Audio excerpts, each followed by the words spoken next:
नमस्कार दोस्तों। आज हम नया विषय शुरू करने जा रहे हैं जिनका नाम हिंदी व्याकरण है। क्या है? हिंदी व्याकरण। हिंदी व्याकरण। हिंदी व्याकरण। पहले हम व्याकरण शब्द का विश्लेषण करेंगे, फिर शाब्दिक अर्थ जानेंगे कि व्याकरण का अर्थ क्या है। तो हम विश्लेषण करते हैं। विश्लेषण विश्लेषण और शाब्दिक अर्थ। व्याकरण शब्द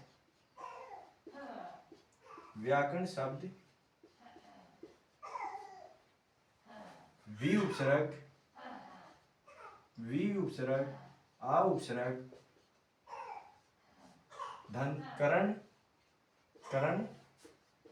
से बना है, जिसका शाब्दिक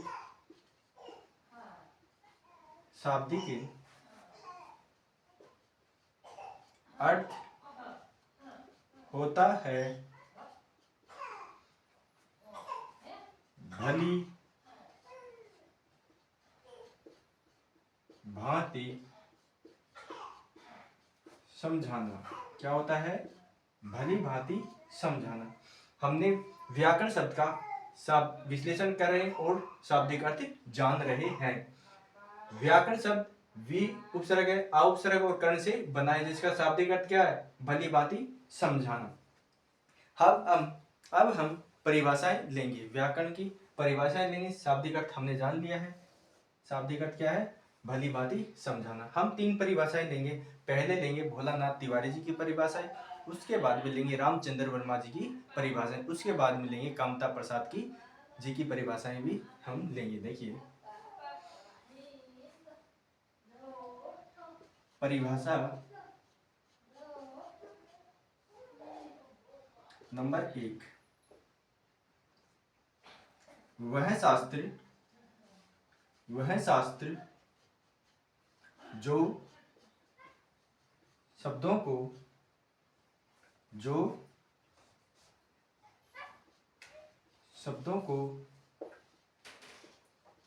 शुद्ध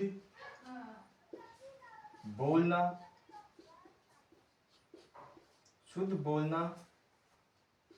पढ़ना और लिखना सिखाता है, उसे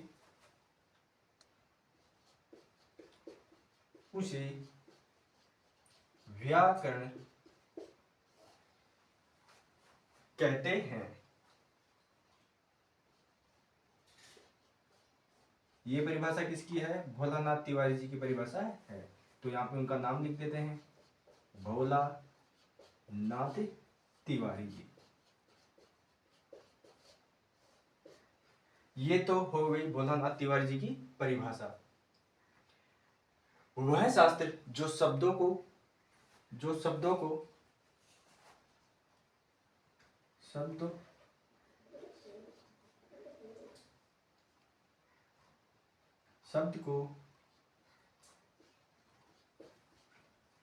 को शुद्ध बोलना, शुद्ध पढ़ना, शुद्ध लिखना और शुद्ध लिखना सिखाता है, उसे क्या कहते हैं? व्याकरण कहते हैं। ये तो भोलानाथ तिवारी जी की परिभाषाएं हो गई। अब हम लेते हैं रामचंद्र वर्मा जी की परिभाषा नंबर 2।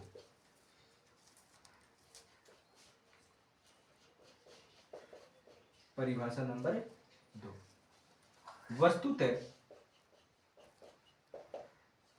व्याकरण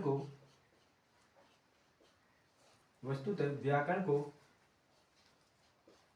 भाषा का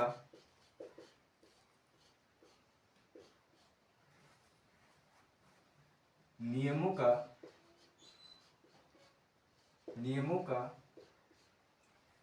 संकलन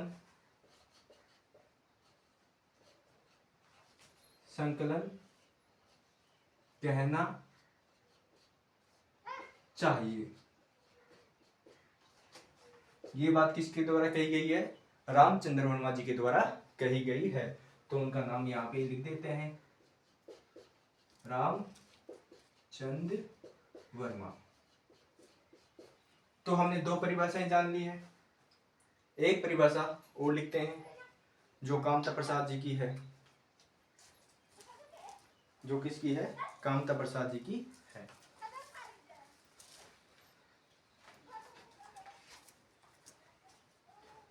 आप चाहें तो लिख भी सकते हैं, मैं मिटा रहा हूं।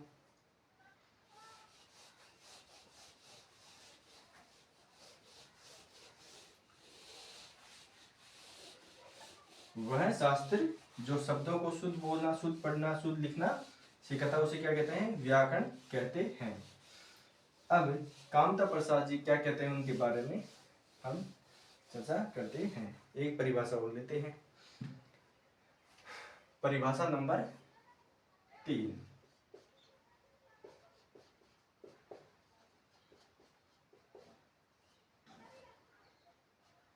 वह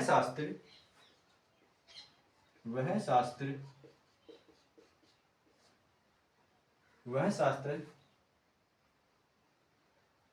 जिसमें शब्दों के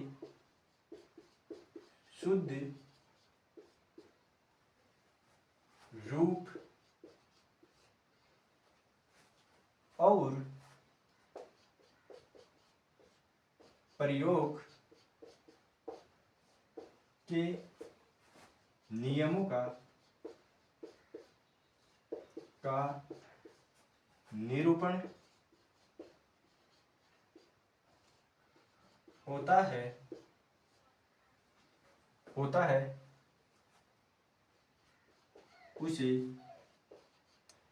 उसे क्या कहते हैं? व्याकरण कहते हैं। उसे ये व्याकरण कहते हैं। ये तो 3 परिभाषाएं हो गई। ये गुरु कामता प्रसाद जी की परिभाषा है, तो उनका नाम लिखना पड़ेगा, गुरु कामता प्रसाद। तो हमने 3 परिभाषाएं जान ली है। तीसरी परिभाषा, वह शास्त्र जिसमें शब्दों के शुद्ध रूप और प्रयोगों के नियमों का निरूपण होता है, उसे क्या कहते हैं? व्याकरण कहते हैं। शास्त्र शब्द तो आएगा ही आएगा। तो हमने 3 परिभाषाएं जान ली। अब हम सीधे वर्ण के ऊपर चलते हैं। किसके ऊपर? वर्णों पर चलते हैं। तो वर्ण किसे कहते हैं पहले लगाते हैं। तो पहले उदाहरण देखते हैं, वर्ण किसे कहते हैं। वर्ण वह स्वतंत्र ध्वनि जिसके खंड ना हो सके, उसे वर्ण कहते हैं। तो देखिए, ये शब्द है सब। क्या मैं इस सब शब्द को तोड़ सकता हूं? हाँ, ये टूट सकता है। ये इस तरह टूट सकता है, स धन ब। ऐसे क्या ये आगे टूट सकता है? हाँ, बिल्कुल टूट सकता है। ये ऐसे टूट सकता है। स में भी, ब में क्या है? ए। तो पहले ब आएगा और फिर उसके बाद में ए। क्या ये आगे टूट सकते हैं? बिल्कुल नहीं टूट सकते। ये सभी क्या है? वर्ण है। इन्हीं को क्या कहते हैं? वर्ण कहते हैं। तो ये कितने वर्ण हो गए? 4 वर्ण हो गए।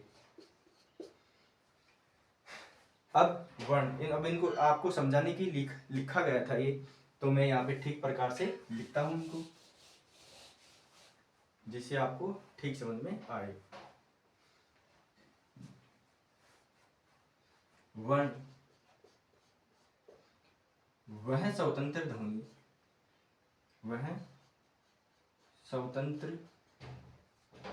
ध्वनि जिसके खंड न हो सके। जैसे अभी वाला जो उदाहरण हमने देखा है वो ही रखते हैं। ये सब है, इनको हमने ऐसे तोड़ा है, अब ये आगे भी टूट सकते हैं। ब है, ब में क्या है, अ है, तो ये सभी क्या है, वर्ण है। इनको क्या कहते हैं, वर्ण कहते हैं। ये सभी क्या है, वर्ण। कितने वर्ण है, 4 वर्ण है। कितने वर्ण हो गए, 4 वर्ण हो गए।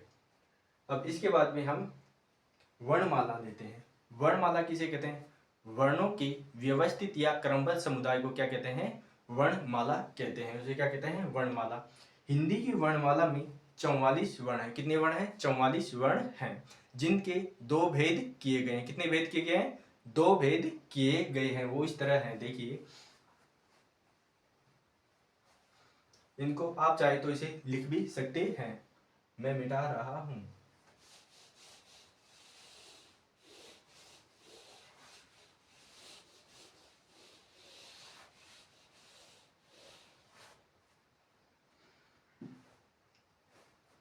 वर्णमाला। अब वर्णमाला को लेते हैं।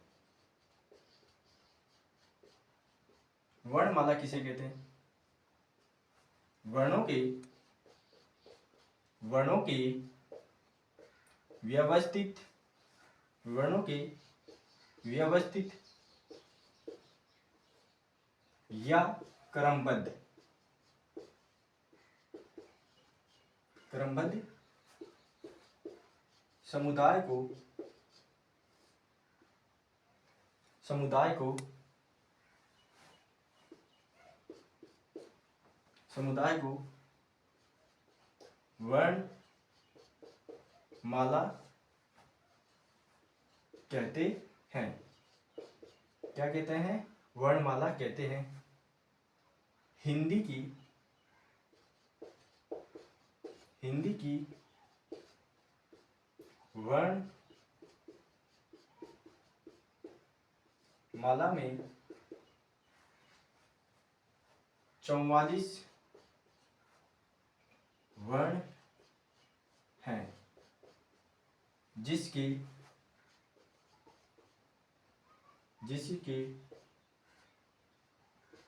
2 भेद,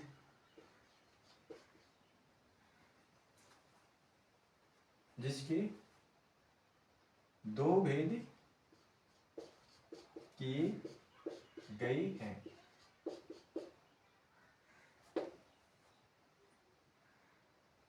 पहला स्वर और व्यंजन।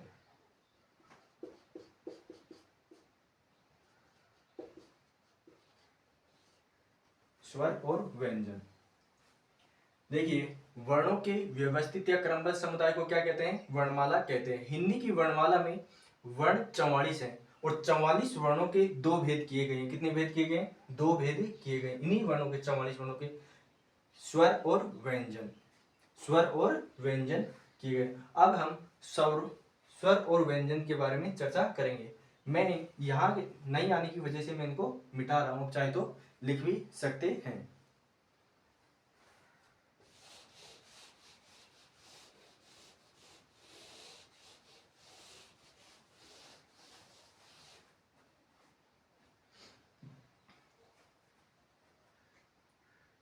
वर्णों के भेद।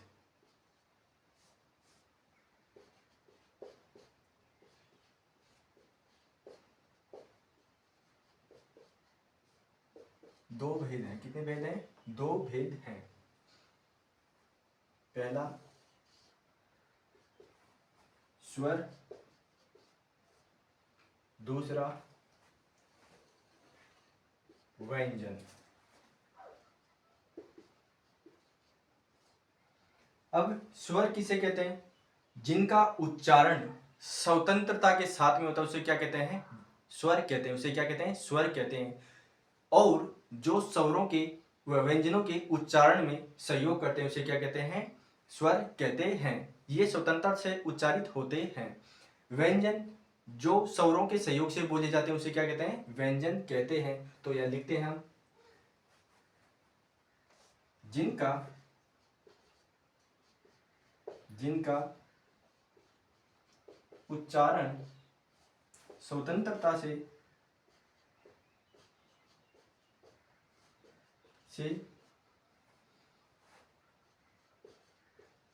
किया किया जाता है और व्यंजनों के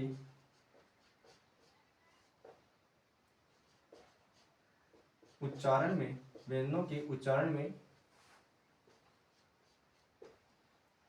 सहयोग करते हैं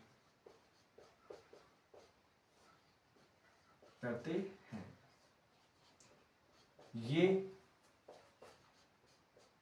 11 है। कितने हैं ये? 11 हैं। ये 11 हैं। अब व्यंजनों की ओर चलते हैं। व्यंजन जो स्वरों के सहयोग से बोले जाते हैं उसे व्यंजन कहते हैं। तो सीधी सरल बात है, जो स्वरों के सहयोग से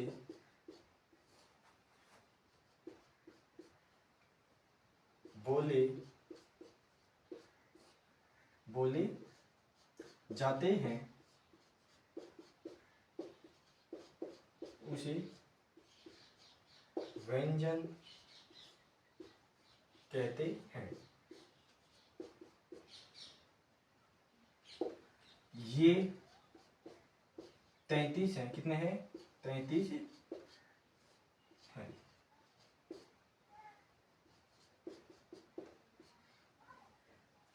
ये 11 है और वे 33 है। व्यंजन 11, 33, 44। कुल व्यंजन कितने हो गए? 44। कुल वर्णमाला में कितने कुल व्यंजन कितने हैं? 44 हैं। कितने हैं? 44। तो लेते हैं पहले स्वर को देखते हैं। ए, आ, ई, उ, री, ए, आई, ओ, औ। ये 11 स्वर हो गई। अब व्यंजन कितनी व्यंजन है? 33 व्यंजन है। तो व्यंजन क, ख, ग, घ और य। च, छ, ज, झ और य। ट, ठ, ड, ढ और ण। प, फ, ब, भ, म। य, र, ल, व। य, र, ल, व। स, और स और ह। ये 33 व्यंजन हो गए। ये कितने व्यंजन हो गए? 33 व्यंजन हो गए। 11 स्वर है, 33 व्यंजन है। 11 और 33 44 हो गए। वर्णमाला में कितने वर्ण हैं? 44 वर्ण हैं, जिनके दो भेद किए गए हैं। ये वर्णमाला में व्यंजनों का वर्गीकरण हुआ। किसका वर्गीकरण हुआ? व्यंजनों का और स्वरों का वर्गीकरण हुआ। अब हम स्वरों का वर्गीकरण करेंगे, फिर व्यंजनों का वर्गीकरण होगा। तो एक एक करके हम स्वरों का वर्गीकरण करते हैं। आप चाहें तो इसे लिख भी सकते हैं। मैं मिटा रहा हूं इसको।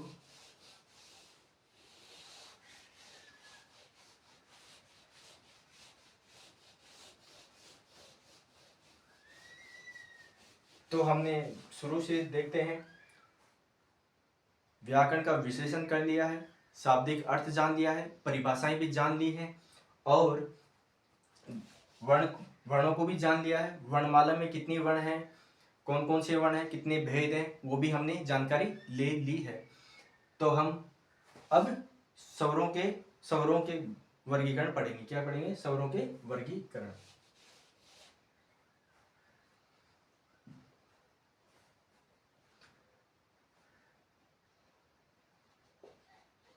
स्वरों का वर्गीकरण। स्वरों का वर्गीकरण। पहले हम पढ़ेंगे उत्पत्ति के आधार पर स्वरों का वर्गीकरण। उत्पत्ति के आधार पर स्वरों के दो भेद हैं, मूल स्वर और संधि स्वर। मूल स्वर उसे कहते हैं जो अन्य स्वर के मेल से नहीं बना है, जिनकी उत्पत्ति के बारे में पता नहीं, उसे क्या कहते हैं? मूल स्वर कहते हैं। जिन और संधि स्वर किसे कहते हैं?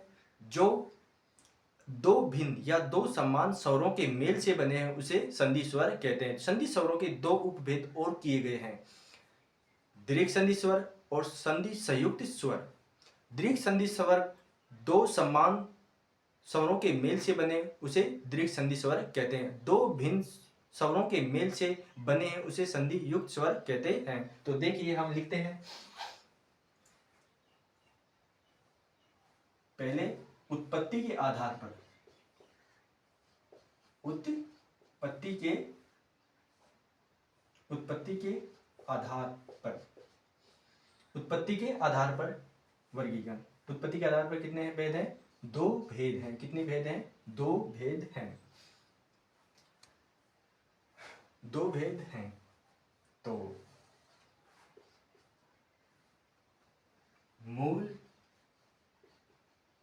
मूल स्वर और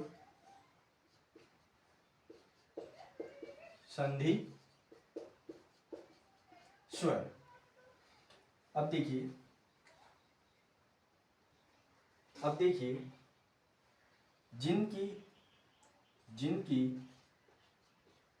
जिनकी उत्पत्ति किसी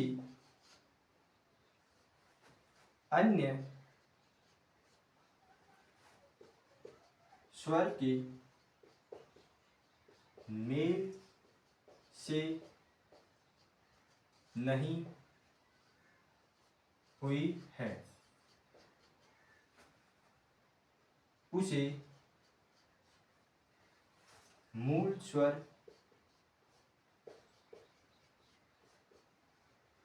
कहते हैं।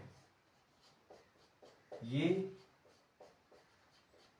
चार हैं। कितने हैं? ये चार हैं। जिनकी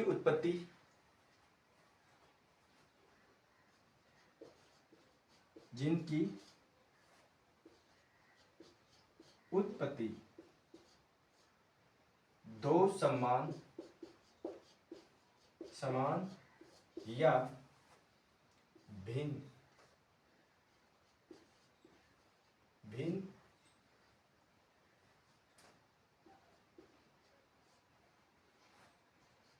स्वर के मेल से हुई है। ये सात है। ये कितने हैं? सात हैं।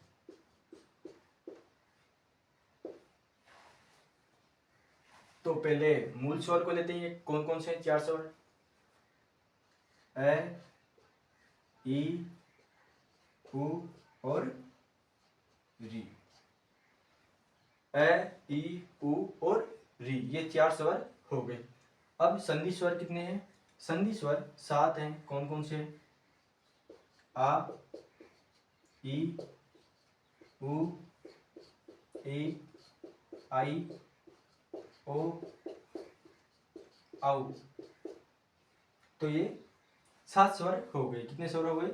4, 3, 7, 7 स्वर हो गए। अब संधि स्वरों के दो उपभेद और हैं। कितने भेद हैं? दो उपभेद और हैं। तो देखिए हम तोड़ते हैं इन दो उपभेदों को।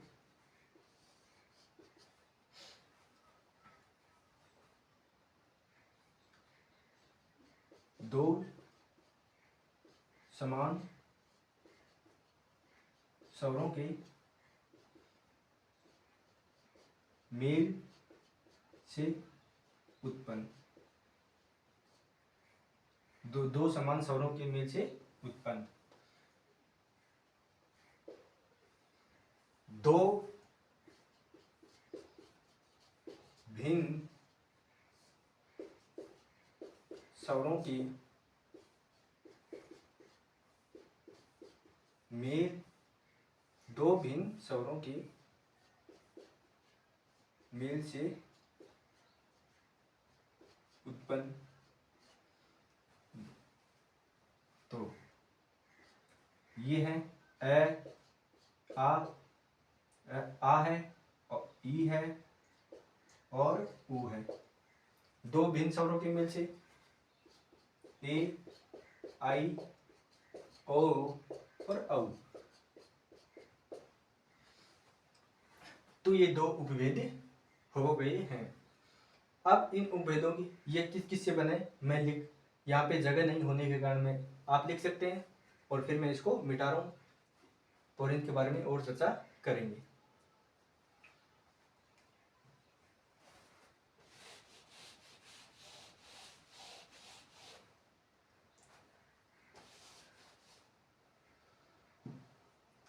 देखिए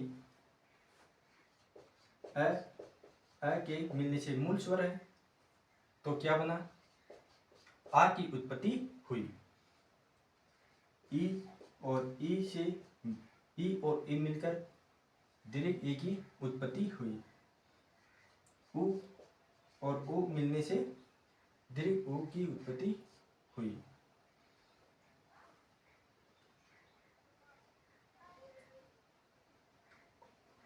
ये तो हो गई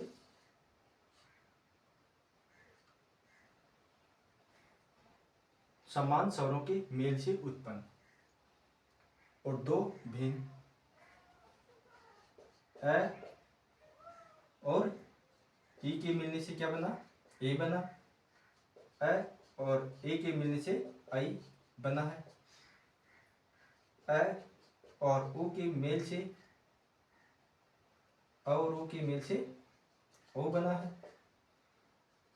अ और ओ के मेल से औ बना है। इस तरह इनका निर्माण हुआ है। इस तरह किसका निर्माण हुआ है, संधि स्वरों का निर्माण हुआ है। तो यहाँ पे हमने विश्लेषण भी कर लिया, शाब्दिक अर्थ भी जान लिया, परिभाषाएं भी जान ली और वर्ण भी जान लिए। वर्णमाला में स्वरों के भेद, व्यंजनों के भेद कर ही रहे हैं।